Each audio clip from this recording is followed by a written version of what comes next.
Alright, continuing on the Ford here. We've got this top is machine sanded in 1000 grit. The pneumatic sander. I'll have to go back and block that yet by hand. And the hood is finished. It was machine sanded with 1000, then blocked with 1000 and 2000 and buffed.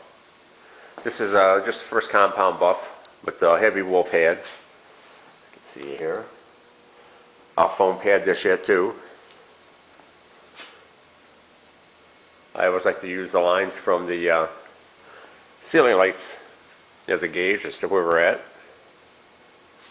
See how that looks. Real happy with that. It'll come out real nice. See the reflection over there of my sign, real good. Everyone always says, oh, white is great because it hides things. White is difficult because it's hard to see where you're at with it. When you're sanding on it, when you're buffing on it. See on the front lip, we took off the letters. Didn't have letters on it. Peak real nice here. See if white, it's hard to see it. You can see when the lights move over, there is a peak right here on the hood. As it goes back down the center of the hood, it flattens out. But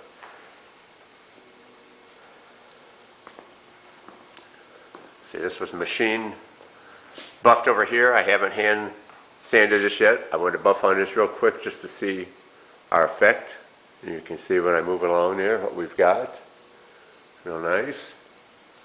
Nice and subtle. When you're back from it, it still looks white.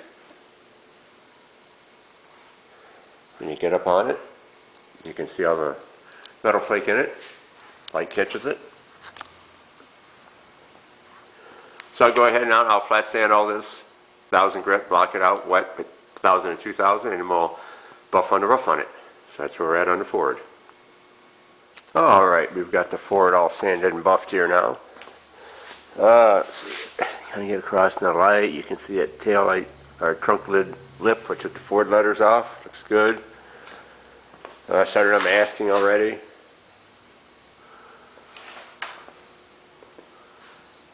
Roof looks real nice. I need to get out in the sun to really show the effects. You can see as the camera moves by, all the sparkle in it.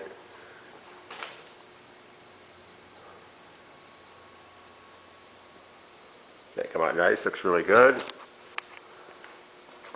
Hood come out very nice.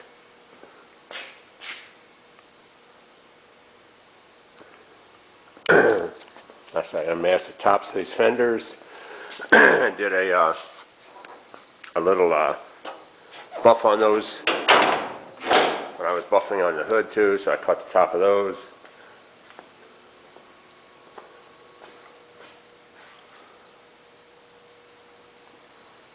You can see the gloss in that come out really nice and deep, especially for white.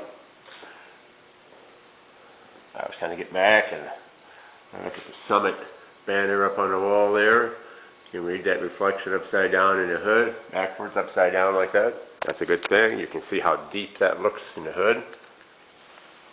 I chase it across there. So that come out real nice.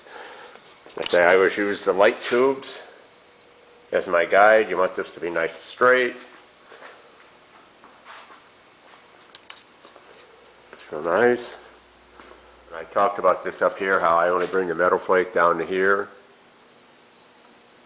There's a chrome molding, goes back on here and covers this anyway. I don't want to get any metal flake down in the track where the windshield goes back in it.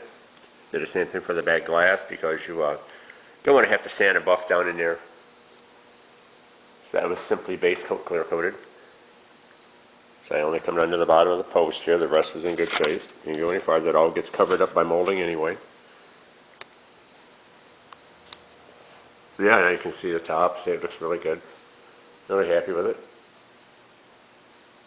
Nice effect, nice subtle effect. Again, I try to get the camera here. No focus, but you can see it there. The light coming in the window, you see a lot of blues and greens coming up. There's red and silver and gold, yellow, orange. Like I said, it's like a prismatic flake.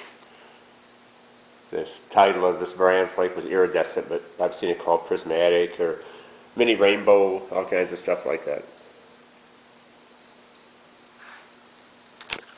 Alright, we're bringing back to make more progress.